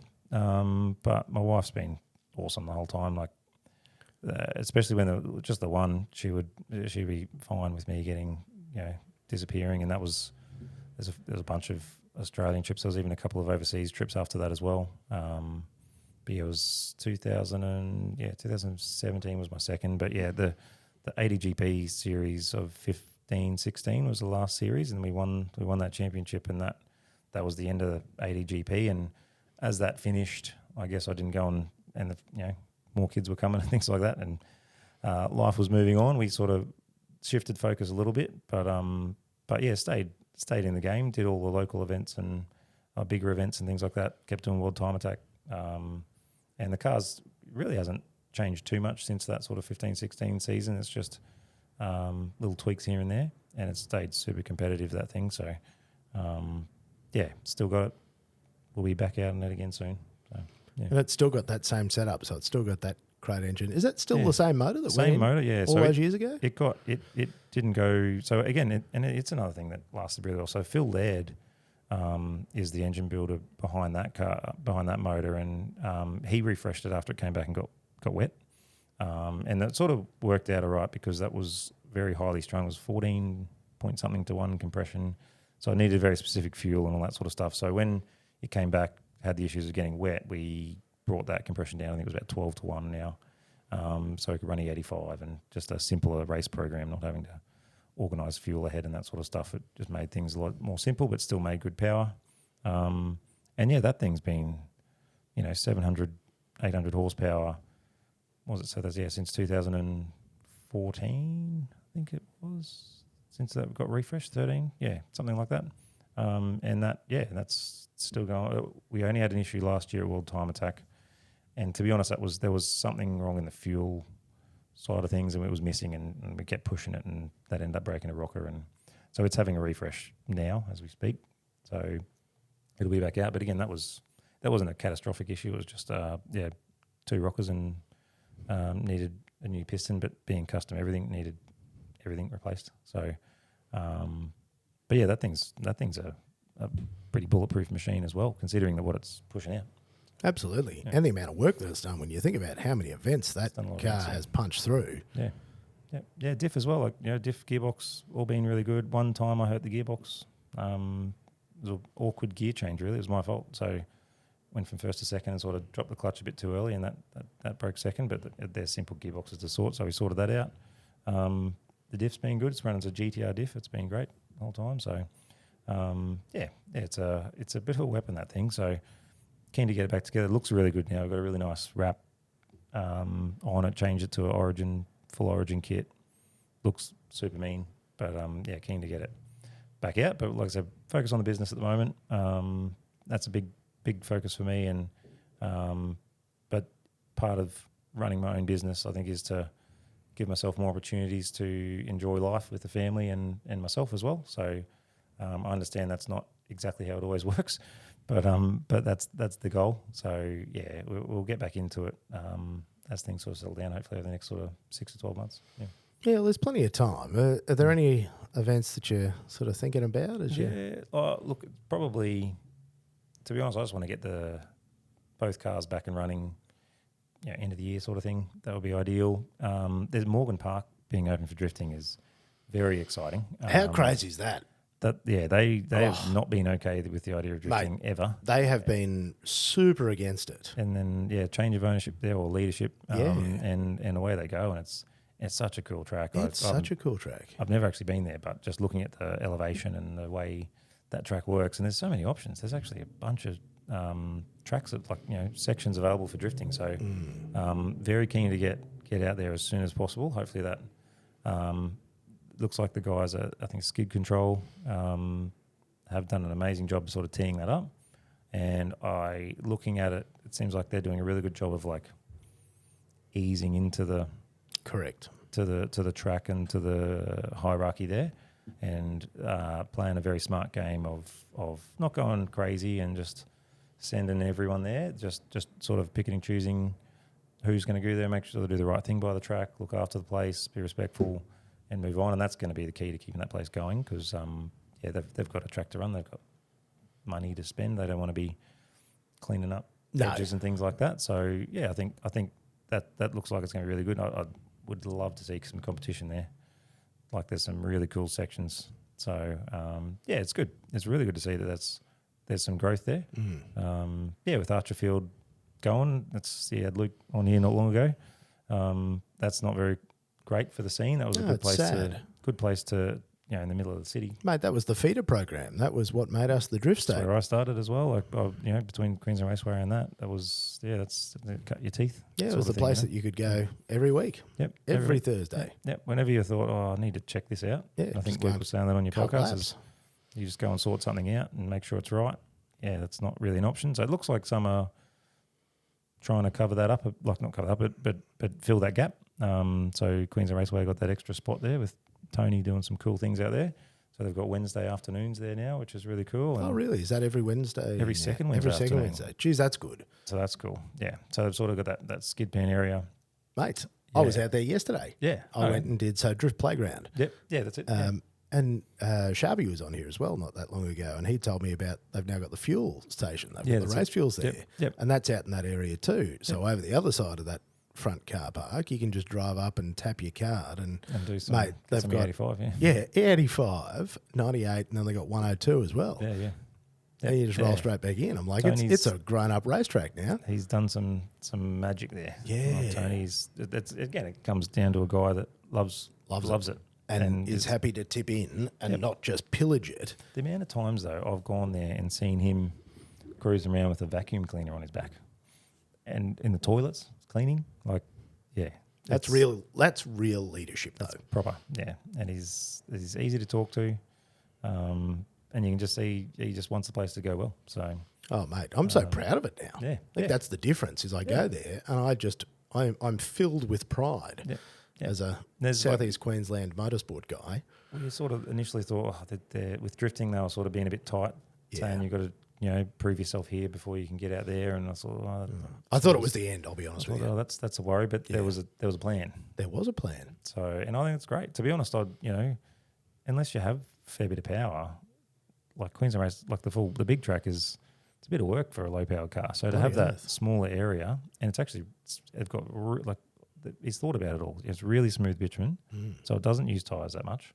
And being that it's a reasonable size, so you can get to sort of third gear and push it there, and they can try on all sorts of tracks and that sort of stuff. So, yeah, I think it's brilliant. Because what they let us do, they've got a heap of the big orange cones there, and we were able to set up our own layout. Yep. And the boys had a layout that they wanted to run where you got, big straight, come into a figure eight, loop around, go back again. And they had just this kick-ass track set up for us. I couldn't hold any of it, mate. Okay. I did a lot. Is that your first go? Lot of loop the loops. You've had a few. Look, I've had a few go. Like Chris Frome let me put his car on a wet skid pan before he turboed the V8. Yep. But look, I haven't really done In your own car? no, because I haven't had a car. I haven't had a rear wheel drive car Yeah. that made enough power to turn the tyres. So this is the first time I've drifted a car that I own. Yeah. But it's still not a dedicated No. vehicle, so it's an auto gearbox. Oh, right. Yeah. It's auto. And it got very hot, Yeah, yeah. very fast. This turbo? So Barra, yeah, Barra, so yeah. turbo Barra, so about 400 horsepower at the wheels. So there's enough there Yeah. to turn the Oh, tyres, that's plenty, yeah. but you don't see that power until 3,000 RPM. Yep. So you're like nothing. What? And auto, you've got a bit less control of that. And yeah. auto. Yeah. So yeah, you can't dip the clutch, and you're not. Yeah. So I'm basically just power oversteer Yeah, just hang into on. stuff and then just hang on and see what happens. But it was really, it was fun Yeah. because it's now the year 2023. I've been hanging around this since 2009. It's been a while. Been a hot minute, and I trailered the car out there. It's the first time I've like trailered a car right, yeah. to a track to do a thing Yep. On the other side. on the other side, mate. Yeah. Good to which see. is I think I've said that to you a while. Yeah, It's yeah. good to see. Good to see. oddly the roll racing. I probably enjoy that stuff a bit more. Would you believe Yep. it? In my own car, and I think it's also because I've seen how much damage drifting does to cars, Yeah. and also that a nice-ish road car. Once you have to start making it into a drift car, and you start thinking about The niceness starts to fade. The niceness starts to fade because inevitably you will do things to that Yeah. car. Yeah. Yeah. There's only so long you can stay away from the barriers, Correct. no matter how good you are. Because, one of the boys hit the barriers 3 times because he was really starting to wind it out Yeah. and wanted to see how hard he can push it. Yeah. And he found how hard when it went psh into the That's it. into the concrete. Yeah. They're going, oh, God. Yeah, I got to tell you that unless it's a dedicated drift car, I can't Go punish full ham. Yeah, I can't punish my Falcon like that. It's too nice. Whereas the roll things, I don't know. Have you done those? I haven't done just one. Turn up and But yeah, just go and have some fun. yeah, and race just go and people. have some fun, mate. There were even 4Bs out there. Would you believe it? That really cracked me up. Are they quick or are they just Look, they're just having fun? They're just having fun. They're just going around because you can put the kids in the car, you get the Yeah. wife in the front, and it's at 2 hours in the morning, and Yeah. Oh, it's one of the morning Yeah, ones. the not little the morning full ones. No, No, mate, mate, I'm not going to go and get my ass handed to me by a 2,000 horsepower Lamborghini. I'm not quite set up for that. But just like the little happy lap type things. Yeah, that's cool. Because I took my boy with me. So Henry came out with me and he's sitting in the back and we're there just going, boosting the thing and laughing. And Yeah, no, I've got my eyes set. I've only recently worked out that you only have to be 120 centimetres, I think it is, to go for some drift, for a young fella to go, my young fella to go in the car in that playground area. Yeah, so, time to get him behind. you can put a helmet on him and get him out there and give him a go. just come for a little whip around. Yeah, they all love it, but he never had the opportunity to do it. So to get him in the car, and he'd be absolutely dying to get out there, that fella. So and they just need need to bring him out. minds because they think it's so cool. He's been to events, but to put him in the car, that needs to happen ASAP. And to actually feel it. Yeah. That is, only problem is that'll be it. Yeah. Then your life is ruined. Yeah. And you'll be like, hang on, but I was supposed to be doing the... That's all right. And your wife will be there, Ellie will be there going, here we go again. not again. Because the kids showing interest in it, are they falling down the rabbit hole as well? Yeah, so I mucked around with little electric cars. Yeah. I played around with one of them enough to put a little 800, well, it's not that little 800 watt electric motor in the back of one of this little Ranger thing, and put a throttle on it that's adjustable, like you can actually not a button. Oh, is this the little kids pedal car things? Little like the power wheels or whatever they call them overseas, but little kids, electric ride-on car. But I've put a whole different rear end in it, and he can slide that around. So he's definitely due for a bit more of a turn on a track. I'd like to get him in a go-kart. He's been in a couple of go-karts and he does well in the higher ones, but need to bring him through the stables like I got the opportunity and give him a shot. The 3-year-old, who knows yet? But the 6-year-old doesn't show as much interest in that. He loves it, but he's happy to just sort of be there and be around it and just enjoy himself. Whereas the big fella Oliver, he's dying to do it. So I think it's definitely time. It's inevitable. Yeah, and that's part of going out on for my own business to not work Saturdays like I used to and all that sort of stuff. So give us opportunity to do that sort of stuff. Yeah. Because I think that was one of the other things, and this is probably hard for people to understand that didn't understand how much effort you had to put in, because that was the family business selling cars. If you haven't worked in a dealership and understood the level of commitment of selling cars and Saturdays, that's not a family-friendly job either, is it? No, and that's what I guess part of the thing that wore thin over the last few years. But you worked.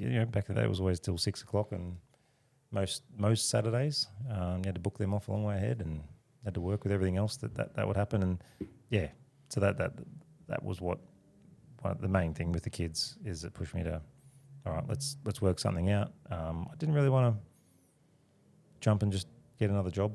I really could see some legs in what I'm doing now that. And I knew if I put that sort of focus in, like I did with drifting and things like that, that I'd be able to make it work. And here we are. Because how was it taking that first step out? Like when you put in that resignation letter and you went, this is it. Yeah, it was perfect. So I'd already sort of started the business on the side, and it just got to a point where there was opportunity there, that was full on that time when we moved from 19 years in one spot to doing our own thing. So concerning, it helps that my wife, has gone back to work. So that was going to help that she was been off with the kids for a long time. So she's gone back to work. So that keeps some money rolling in, but also had the, was it the redundancy, or not the redundancy, the long service leave and things like that, and had a bit of that up my sleeve. So that helped. But it was a big jump. Again, I took it, to be honest, in my mind, I thought about it similar to drifting is you just got to have a go, and if you put everything into it, you'll make it work. It took a lot of convincing myself of that. A lot of people have been telling me for even a few years, I think yourself and others, that it's, just do it, just make it happen. But, and I'm sure there's a lot of people out there right now that are the same and just can't see how do you make that jump. And you can't just quit when you feel like you want to do something. You've got to have some. I feel like if you get something rolling, that's the start. Obviously, make sure money wise you're going to be able to live for at least a few months, and then you just got to give it everything. So it's still giving it everything now, trying to make it work. So. Because how many years since you pulled the trigger? How long has it been up and running now? Oh, it's only a year, just over a year. Wow. So we're only 12 months down. So it's only 12 months. So it's about, this was January, so it was only 18 months total. Of having the business running. But it's about 12 months. But I guess I feel like there's just so much, it's in the same sort of realm as selling cars to me and what I was doing there. So I feel like there's a lot of experience in that world, and customer service is in my blood, sort of thing. So that's a big part of earning business, is doing the right thing by customers and making sure they get what they want.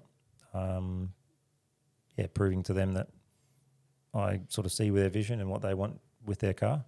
I think that's a big reason why it works for us. That it's a safe investment for them, and it's the way forward. Can offer them whatever they want.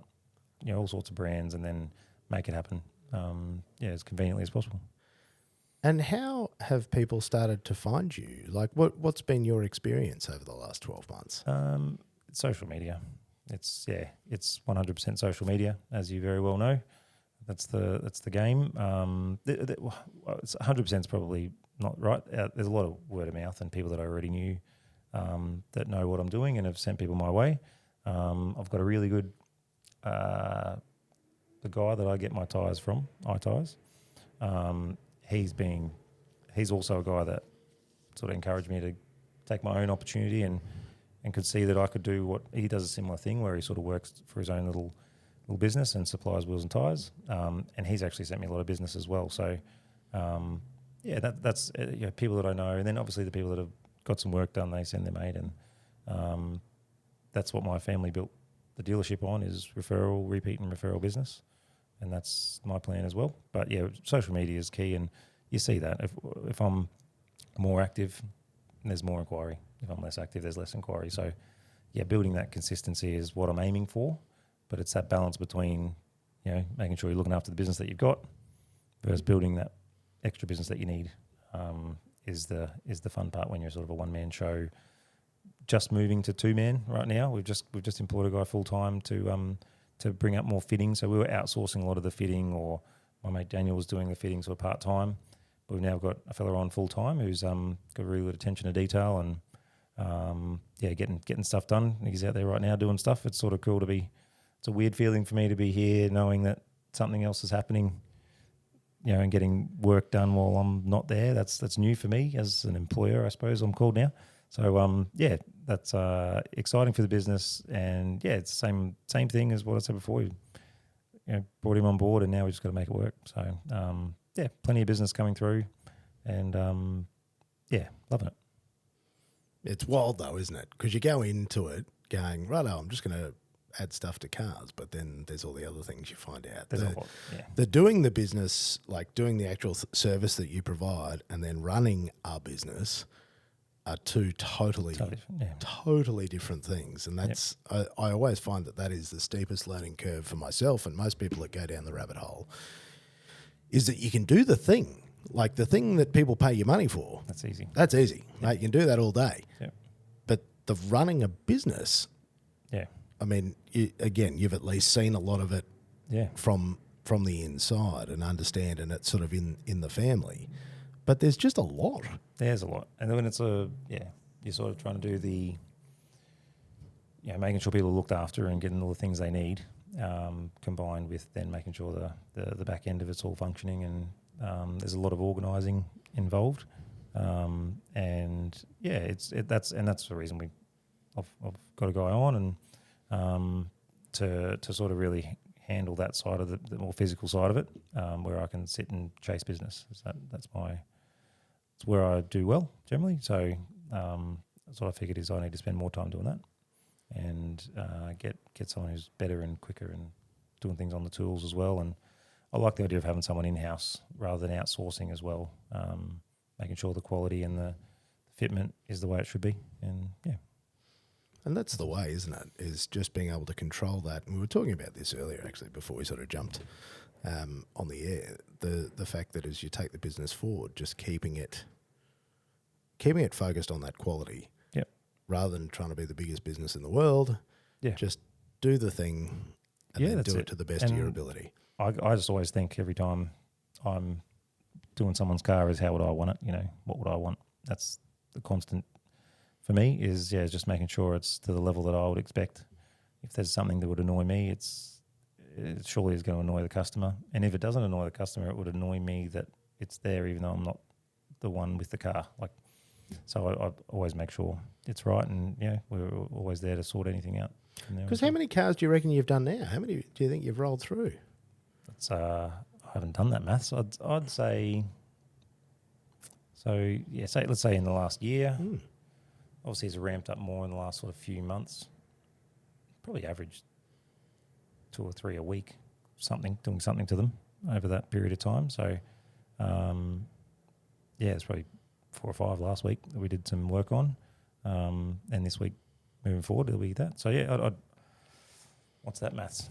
50 times, so maybe 100 cars, maybe something like that we've been through in a year. So, and that's obviously want to ramp that up as we go. Like you said, the business isn't aimed towards being a massive ARB power tune, TJM, like a big business with 50 employees and that ongoing sort of, punch out some cars and move on type deal. It's definitely a boutique, or I guess I wouldn't call it a niche, but definitely attention to detail is going to be what I think is going to keep us going. And as we build, I think we're just going to have what we need to get the job done right, and to instead of like lots of small jobs, we want to be doing bigger fit outs, like, packages with everything that you want on the car. You drop it off and it's done. That's definitely our aim. So you leave it with us. You don't just drop it off for a day and get some suspension. We can do that. We'll be doing that. We've been doing that for a while. We'll keep doing that and making sure that's right. But those packages where you're getting a bull bar, suspension, wheels, tires, flares, roof racks, 12-volt systems, alloy canopy setups done right. We just finished a Ram that is set to go off grid.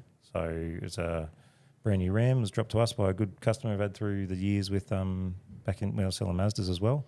But he knew what I was doing and got it to us. So it's got a canopy set up. We focused on making sure his GVM was right. So we've got GVM upgrade. He's got wheels, tyres, bull bar, and he's from out in Roma. So that car's he's an auctioneer. So that car's going to be rolling around,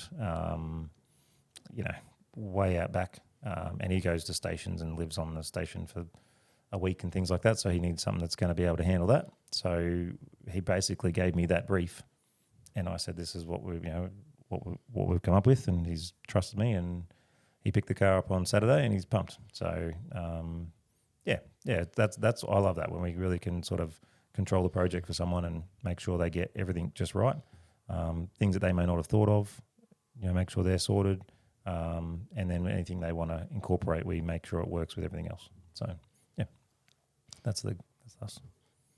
And I think that's lovely as well, being able to identify where you fit best and the work that you love doing and that sort of style of work where the car comes direct and go, just make it good.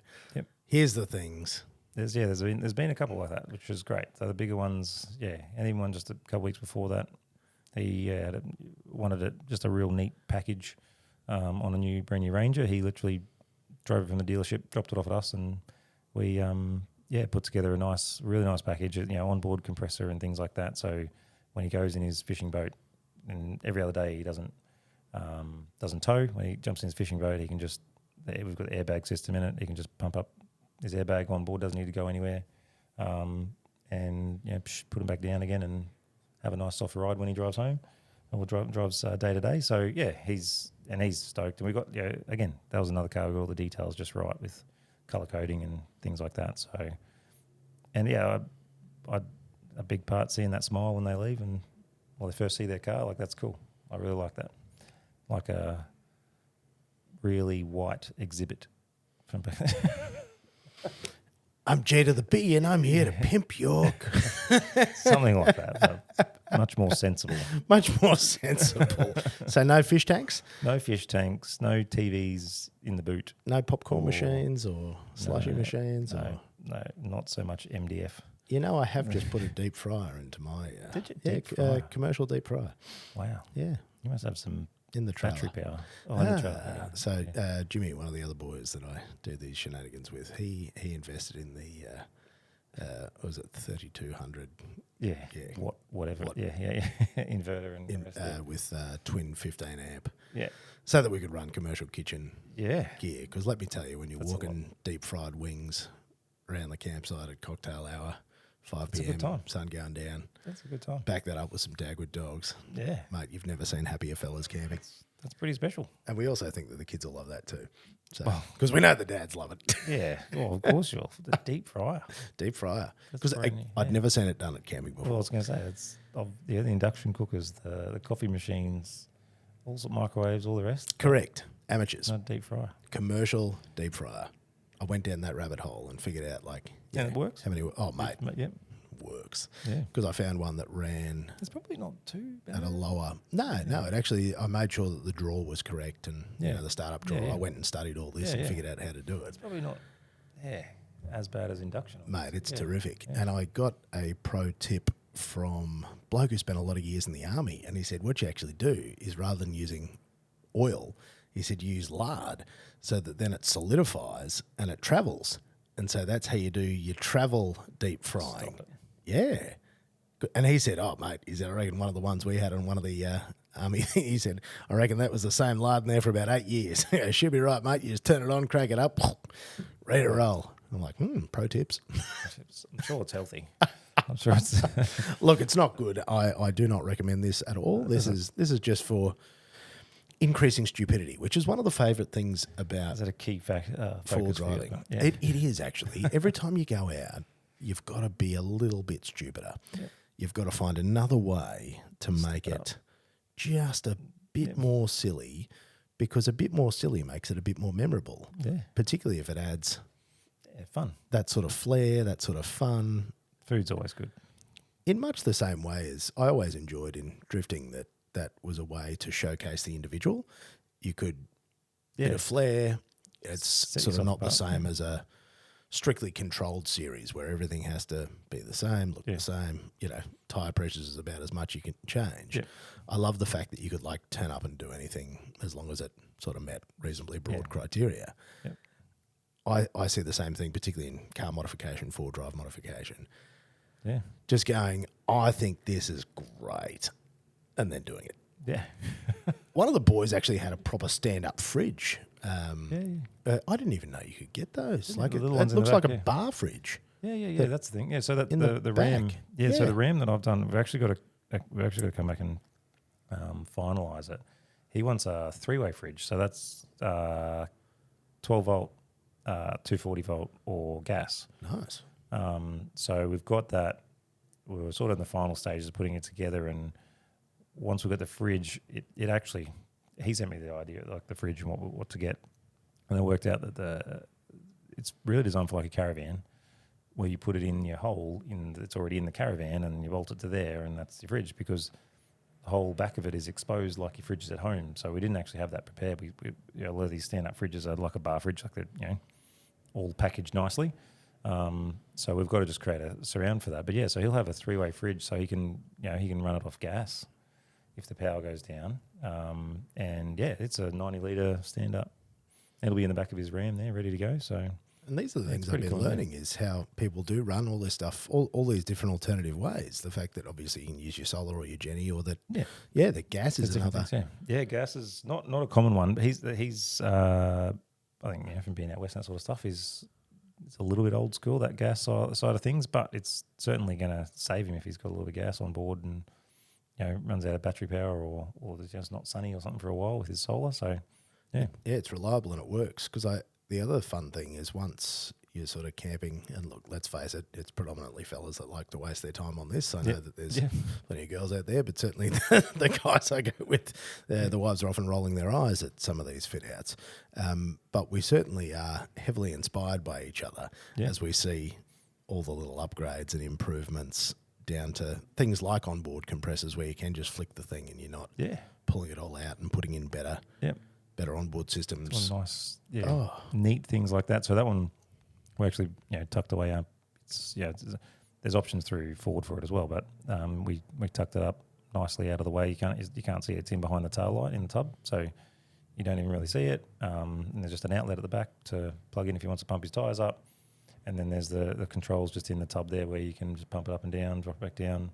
And that's what we like to do, is just make it super easy, convenient. And yeah, he was another one of those guys that was basically like, you just do what you think and make it easy. This is what I do. This is what I'm going to use it for. This is how often. And yeah, just do what you think's right and let me know, and we'll go ahead. Because do you get many weird requests, or? Sometimes it's just because there's a lot of people. I think there's quite a few for COVID, whatever purposes. The things that the world's changed a bit that are new to it. So they might ask for things that aren't really an option, or can we do this? Well, you can't. Well, you can, but things will go wrong.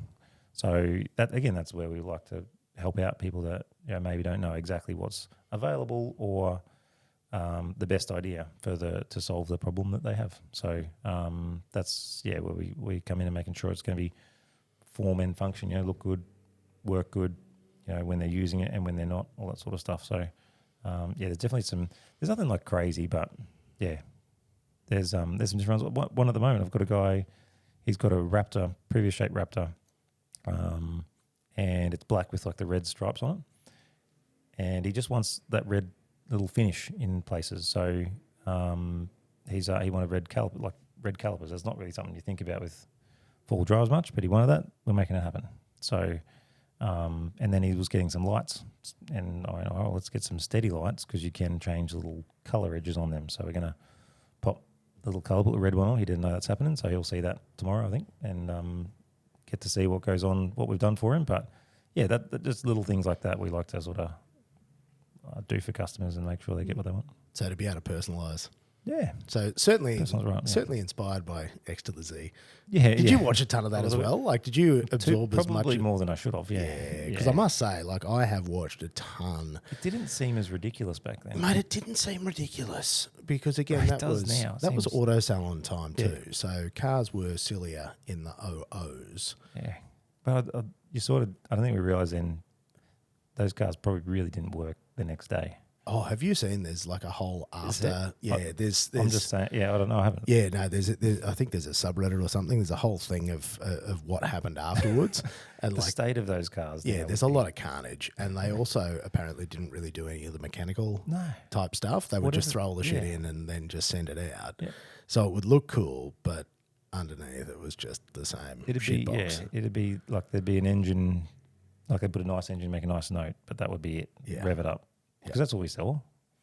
Might have seen it driving along, maybe, but who knows what happened the next day. Those electrical systems and those, like as soon as that actually rubber meets the road, so to speak. Yeah, and things start bouncing around and you're like, oh man. Yeah, but I do, look, I think I wholly and solely blame somewhere between Hot Fours, West Coast Customs, and certainly American Chopper. American Chopper, yeah. They were the guys. Yeah. Mate, that one really got me into wanting to make things and like wanting to learn to fabricate as I watched those guys. Yeah, just make stuff. Just make stuff and go, oh, this could be like this. Because I'd never even thought of like imagining like how it could be. Setups, yeah. Yep. Yeah, that definitely was early, wasn't it? They were the first guys to be doing that I recall. And just doing crazy stuff. That's what I remember. That's personalising to whatever that person was and surprising them with something that is spot on. Like that's definitely like that. And what else? There was another fall drive show. Even I can't remember those guys. What are their names? Roadkill. Roadkill. Like that sort of stuff where they're just sort of fixing things and just making it work and making some very cool cars from old things. That sort of just I don't know. Like to get things put together and have fun with cars, modifying, all that sort of stuff. It's just make stuff. Yeah, it's weird those sort of shows would inspire you to do something, but yeah, they definitely do. Because I've consumed hundreds of hours of those as a young man and like fantasized about making and building things. Yeah. And now as an older man, I really do love all that. Yeah. However, the only problem I've learned is how hard all that stuff is. All the stuff that they do in a 60-minute episode. Yes. Yeah, that's like months of work. It's magic. I didn't realize how hard that stuff is. Yeah, they do some pretty cool stuff. And I don't know. Yeah, there's inspiration from that, and obviously from the drifting world, and having that, build a car, make it the way you want it to be. Yeah, make it work for what your purpose might be, and then make it look the way you want it. Like that's there's form and function, and that's definitely what we like to focus on. So yeah, because I think that's one of the big ones is personalising the car, making it yours. Same as the fella who wanted like the red accents all the way through and going, well, why can't I? We go, well, you can, but you just need somebody that also sees that vision and goes, that's not actually a silly idea. That's awesome, and here's how you do it. Yeah, and making it look good. Like I've limited some of the things that he wanted red, to be honest, but.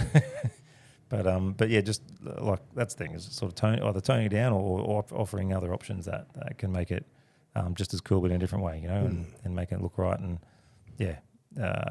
generally hit the spot with the looks, but just enjoy coming up with it, to be honest. Yeah, just imagining it. Yeah, exactly the same as all your race cars over the years. Well, that's seeing it in your mind first. Yeah, I enjoy that. Yeah, coming together with what I want to picture and put together, and then making it happen and seeing it in real life is it's cool. It's cool. It's bloody wicked, isn't it? Cool to be able to get myself into a position where we can actually do that day to day as a job, and just enjoying building that and making people happy with their shiny new car with their cool new bits and pieces on it. It's a really good industry to be in. And is there a Built Wyld company vehicle yet? There's multiple. So one of the things I do is have like a display vehicle, and then move it on. So we had a big one, obviously come from Mazda, so I had BT50s, and then we jumped into the Rangers because they're so popular out there, and they are a really nice car. So we jumped into them. We just had the first one was the first Ranger was just like a style side, black bronze wheels, looked really nice. And then we'll keep them for around about 2-3 months, and then move them on, and then get another one, and just sort of showcase what we can do. So the current one we're doing at the moment is a full touring build. So yeah, it's a Ranger V6 cab chassis, and yeah, it's got a canopy set up on the back that we're building the tray side of it. We buy the canopy already built, the canopy itself already built. It's a basic sort of canopy on top, but then build a tray for a style that we think or we've designed to be a nice looking tray canopy combo, but not stupid money. So it should be a reasonably priced option, but still look great. So that's coming together. That should be done shortly, but we've been focused on customer cars, but probably next sort of 2-3 weeks. We should have that finished up, and yeah, that thing's going to look wicked. It's got a bull bar that's brand new to the market as well, the PSR bull bar. Got a really cool set of wheels that aren't very, I think they've only just come out recently, certainly in Australia, there's not many around. And then the canopy setup's going to be cool. So that comes out, and then there's a Raptor in the works in the next few months. We'll get ourselves and trick up a little bit as well. After that, we've actually ordered one of the F-150s. So the Australian delivered F-150s, got one of them coming. So we'll put our touch on one of them as well. So yeah, there's stuff in the pipeline. So that's ridiculously cool. Yeah. So that's part of it. So we've got like the main focus obviously is customer business, but the display stuff is where we can showcase what we can do. And we will, in the next sort of couple months, we want to be able to start offering that touring canopy option for Rangers and BT50s, and move from there as we go on, using that race car manufacturing facility that the family has. Making an entire race car from some metal tubes is what they do there. So building a little frame for a canopy is a pretty simple job for them. So that's where we've sort of utilised that ability and thrown in the attention to detail and a bit of thought around the design. And yeah, we've got something pretty cool coming out. So you're actually going down the manufacturing path as well to start building your own? In a small way, yeah. So we'll be, won't be sort of offering something too sort of massive and custom. We're not a massive manufacturing plant, but that simple, nice looking, nothing too wild, if that makes sense, even though it is wild, but canopy setup is what we want to offer. Because I don't know, I feel like there's a million canopy makers out there in the market, but I guess we want to make it simple, sort of quick, and we will be able to offer a little bit of personalisation with that as well. So, which is extra cool. Yeah, that's it. And that's because most of them they'll be a little bit cookie cutter where we pump them out pretty much the same, but we'll be able to personalise some things for people because they will be made to spec. So, but not, you got to limit what you're capable of doing with that, because there's some very detailed options you can go in, and that's in that case, if someone wants to build with a different type of canopy, we would still get that canopy from whatever company that they were keen to get that from, and build that as part of the package. But yeah, we'll be offering ours as well. And I certainly heard, it sounds like a bit of your grandfather's philosophy as well, that you're going for a lot of the things that are fresh to market. Yeah, definitely. For some reason, I'm always drawn to that, is things that stand out and are a bit, individual, different, others aren't doing yet, sort of, jumping on top of that. So, yeah, that's one of the things that sort of broke out our company pretty well the business was the PSR bull bar for, that's not a hugely new thing. PSR is a long-running company, very well known. They made a very good bull bar for the BT50, looked awesome, and we just needed some vehicles to help get it to market and get it right. And we were fortunate enough to sort of be there and offer them some help with that, and then worked out a deal where we did the first 20 or so bull bars were through us. So that was one of those sort of bite it and chew as hard as you can type things that we did. And that worked out well, and I think that definitely helped put us on the map. Something like that everyone was sort of chasing that bull bar. They'd seen some pictures. They went, where do I get one from? we were the guys to have the first one. So yeah, that was very good to work with the guys at PSR there with that, and that's what we've got the PSR bull by now on the Ranger as well. So they do some pretty cool stuff out there. So that definitely getting something that's new and fresh to the market that is good is cool. Yeah, that's definitely Well, that's a big one, isn't it? Because just being the newest and the coolest isn't good. It's still got to meet those high quality standards. Yeah. Because for anyone that does go four-wheel driving or off-road, like reliability it's pretty key. is pretty bloody important, because when you're down the back end of an island and you're reliant on your vehicle to provide everything. Yeah. You need to have it. You need to have it right. You need to have it set up so it's going to work. And so each part works with the other part between, obviously, as I keep saying, form and function. So they look they look good together and they work well together. You know,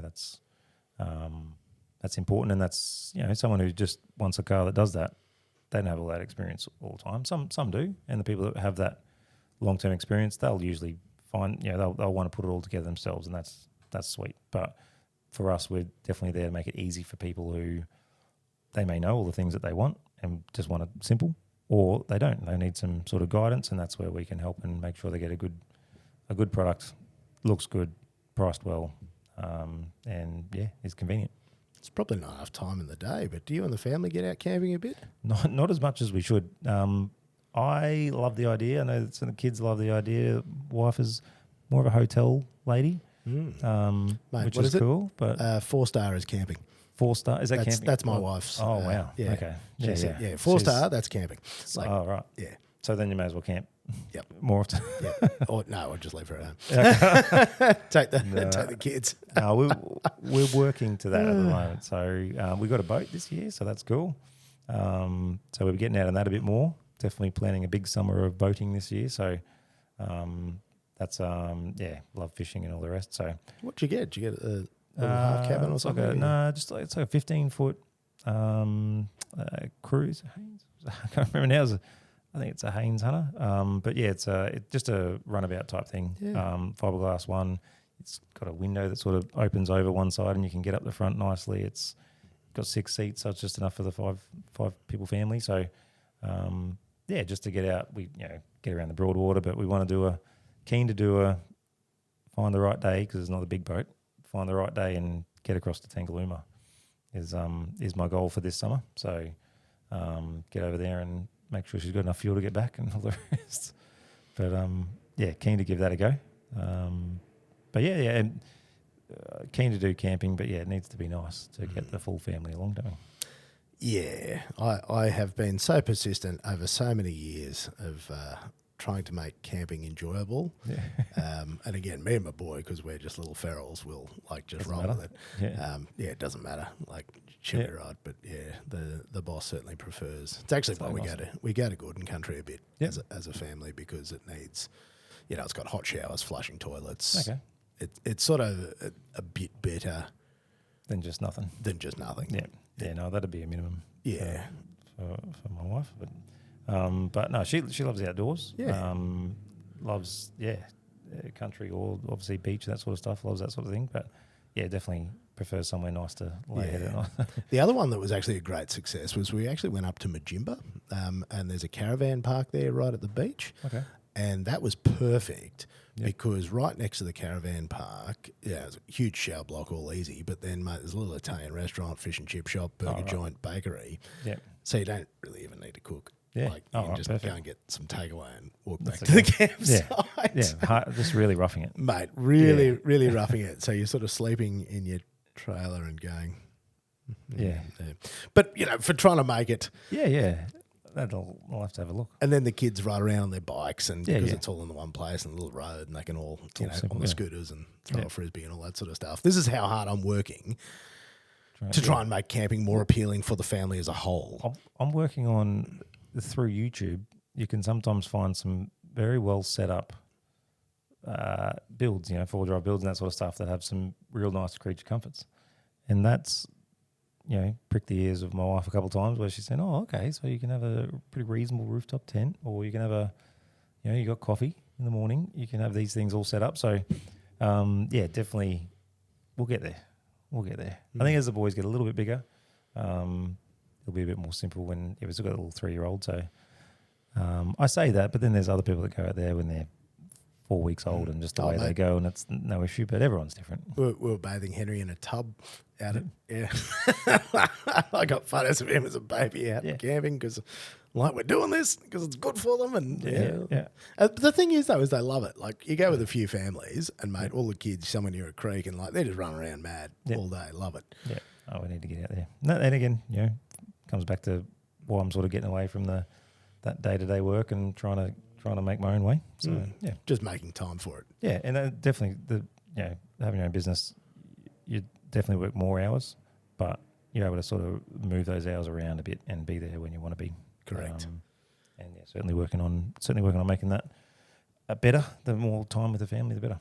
That's the special part, mate. As we get a little bit more grown up, isn't it? Yeah. You realise how important it is. So try and look after them. Now, JB, you've been here with me for a while now, mate. For people that want to find you, want to follow you and your business around the internet, where can they find you? Yeah, so obviously www.builtwyld, and that's wild with a Y. So built, B-U-I-L-T, W-Y-L-D.com.au, and then the same Built Wyld on Facebook and Instagram. That's our main outlet. So Instagram has a lot of pretty constant sort of builds and things coming through. You'll see the sort of gear that we do there, and obviously Facebook as well. But that's us. Yeah. Well, JB, thank you so much for coming and spending the time with me because, mate, you have been an enormous part of my career in motorsport, and I honestly, I could never be more grateful to you for the opportunities you gave me over the years. Two-way street, mate. You certainly helped out as well. So it was massive. Yeah. But that was why I always worked my butt off, was because I was so grateful, because I knew that what was being provided, there's a lot of blokes that can, click a camera and do a few bits and pieces, but the things that we did, they are very special memories. Thanks, mate. Across Singapore, Malaysia, and there was even an opportunity there where we both took the wives over as well. Yeah, that was awesome. We did quite a few trips. It's funny, I was trying to map it all back together, but there's a lot. There was just so much. There's a lot. It was awesome. I was really keen as soon as I had those opportunities overseas, was to get the family over there, the wife over there at some point, and that was cool. Get that happen, and again, things you wouldn't have done. No, never would have done. And to get to see those places, and and again to do it with friends. Yep. And this is the big thing now. We've all had our heads down for so long. It's just trying to stick your head back up and go, hang on, because we're still the same. The same big old derps just doing silly things. And you go, hang on a sec, we needed to be doing more silly things. We'll have to get together for a full drive. Yeah, and also I've got to talk to you about the Mungatron. Yep. I don't know if you've picked up on this. This is what I'm doing with my camper trailer. Yep. So I cut the old canvas off it. Your box trailer, it's got the flip up thing and then the enormous canvas thing. The enormous canvas thing's kind of a pain in the ass, and they actually get really cold. They're not very good to sleep in. Okay. And I went, righto, what I'm going to do is I'm going to get that off. I'm going to put a little pop thing on top of it, and then I'm going to turn the whole thing basically into a fold-out kitchen, with all the accessories. And yes, I have called it the Mungatron. The Mungatron? Yeah, because that's what I want it to be, like with the deep fryer and the cooktop. Just and everything. Coffee machine, like just everything. Yep. And so you sleep in it as well? Yeah, so but the when other it closes, side, you've got the pop top. So you put the roof top tent. Because they weren't really a thing back way back now. When. No. And I don't want to put stuff on the roof of my car anymore because, again, I've got a 60 series that's like rusting to bejesus. And something will come out. So I'm waiting for the car to fall over. So I thought if I put the pop top on the trailer, because then you got the carry room and the sleepy room. And I'm like, this is my idea again for trying to make it more family friendly. Yeah, definitely. And doing it yourself's cool. Like, there's definitely some camper trailers out there that have all sorts of things hanging out of them. They're not cheap. So if you can do it your way and make it work, that's cool. Well, that's it, mate. I'm out there, with the cutting wheel out on the driveway. Just make it happen. Putting this thing together. There's no rules on the trailer. Mate, there are no rules. There's you've got the trailer once it's right. Yeah. You can just put it wherever you want there as long as it's not too heavy. Absolutely. Because I was running out of space in the back of the four-wheel drive because by the time you put in, your drawer system and your fridge and all your things, I'm like, there's not a lot of boot left. No. Just start running out of space. And I'm like, here's how we're going to do this. Yeah. Anyway, Cool. we will discuss. Cool. Josh Boettcher, thank you, mate. Thanks, mate. Thanks, mate. Thank you for your friendship over the years and everything you've done for me and all mate, the cool things we've done together, because I've got a funny feeling that there's still a few more things we need to do. Definitely, mate. Definitely. It might be a different avenue, but... Might be a different avenue, but I think there's still room for stupidity. Yep. Always. Always. All right, JB. Thanks, mate. Thanks very much. Thanks for having me. And for everybody listening, catch you next time.